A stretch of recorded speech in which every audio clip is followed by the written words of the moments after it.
आज मी तुम्हाला जास्त पिकलेल्या केळीपासून मिठाई बनवून दाखवणार आहे। अगदी घरच्या साहित्यामध्ये झटपट ही मिठाई तयार होते आणि पौष्टिकसुद्धा आहे। इथे या पातेल्यामध्ये मी 1 वाटी गूळ घेतला आहे, अर्धी वाटी पाणी टाकलं आणि तो गूळ आपल्याला मेल्ट करून घ्यायचा। इकडे साईडला आपण कढई ठेवली, त्यामध्ये 1 चम्मच तूप टाकलं। यामध्ये 1 वाटी गव्हाचं पीठ टाकलं आहे, जे आपण चपात्यासाठी दळून आणतो तेच पीठ टाकून खमंग होईपर्यंत भाजून घ्यायचं। इकडे गूळसुद्धा मेल्ट करून घ्यायचा आहे, तिकडे सुद्धा लक्ष द्यायचं। आता हे पीठ छान असं खमंग भाजत आलं की यामध्ये आपण अर्धी वाटी बारीक रवा टाकून घेऊ।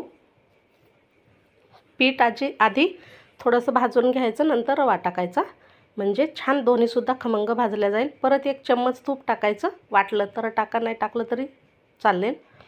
तर इथे रवा आणि पीठ आपल्याला मस्तपैकी मध्यम आचेवरती भाजून घ्यायचं आहे। इकडे मिक्सरच्या जारमध्ये मी 2 केळी असे बारीक तुकडे करून टाकते आणि एकदा मिक्सरला फिरवून घेते, म्हणजे ह्याची पेस्ट बनवून घेते।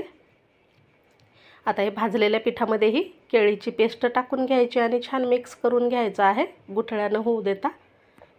1-2 मिनटं शिजवून घेतल्याच्या नंतर यामध्ये आपण जे गुळाचं पाणी बनवलेलं आहे ते टाकायचं आणि पुन्हा एकदा व्यवस्थित मिक्स करून घ्यायचं।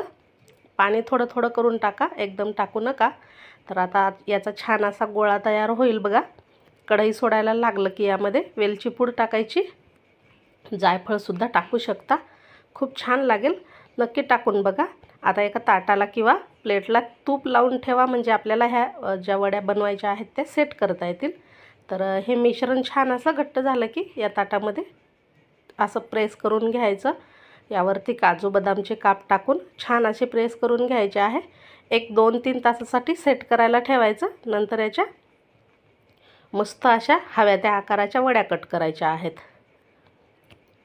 तर इथे बघा, आता हे सेट करण्यासाठी ठेवलं होतं आणि आता 2 ते 3 तासानंतर आपण याच्या वड्या कट करत आहोत।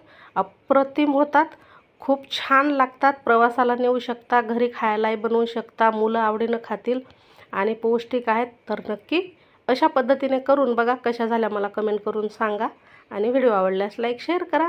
पुन्हा भेटू अशाच छानशा झटपट रेसिपीसह।